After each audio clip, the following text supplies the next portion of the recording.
பத்ம விருதுகள் ஒவ்வொரு வருஷமும் 120 தான் கொடுக்க முடியும். ஆனா இந்த வருஷம் மட்டும் 132 கொடுத்திருக்காங்க. அது எப்படி? இதுல என்ஆர்ஐ, ஓசிஐ, ஃபாரினர்ஸ், இறந்த நபர்களுக்கு கொடுக்கப்படக்கூடியது இந்த 120ல வராது. அதனாலதான் இந்த வருஷம் நமக்கு 132 அப்படின்ற நம்பர் கிடைச்சிருக்கு.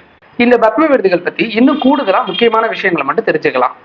பாரத ரத்னா, பத்ம விபூஷன் 1954 நிறுவப்பட்டுச்சு. அதுக்கப்புறமா இந்த பத்ம விபூஷன் 3 கேட்டகரியா கொடுத்துருந்தாங்க. அந்த 1955 ரீநேம் பண்ணி பத்ம விபூஷன், பத்மபூஷன், பத்மஸ்ரீன்னு 3 தான் பிரிச்சுட்டாங்க. இந்த பத்ம விருதுகள் குடியரசு தினத்துக்கு முன்னாடி அனௌன்ஸ்மெண்ட் பண்ணி மார்ச், ஏப்ரல்ல விருது கொடுப்பாங்க. இந்த 2024ஆம் ஆண்டு அறிவிக்கப்பட்ட பத்ம விருதுகள்ல தமிழகத்தை சேர்ந்த மொத்தம் 8 பேர் இடம்பெற்றிருக்காங்க. அதுல பத்ம விபூஷன் 2 பேரு, பத்மபூஷன் ஒருத்தர் வாங்கியிருக்காரு, விஜயகாந்த் அவர்களுக்கு கொடுத்திருக்காங்க. பத்மஸ்ரீ விருது மொத்தம் 5 பேருக்குன்னு சொல்லி மொத்தம் 8 பேருக்கு பத்ம விருதுகள் தமிழ்நாட்டை சேர்ந்தவர்களுக்கு கொடுக்குறாங்க. இந்த வருஷம் யாருக்கு பாரத ரத்னா கொடுத்திருக்காங்கன்னு கமெண்ட் பண்ணுங்க. அதே மாதிரி தமிழகத்தை சேர்ந்தவர்கள் இதுவரை எத்தனை பாரத ரத்னா விருது பெற்றிருக்காங்க அப்படின்றதையும் கமெண்ட் பண்ணுங்க.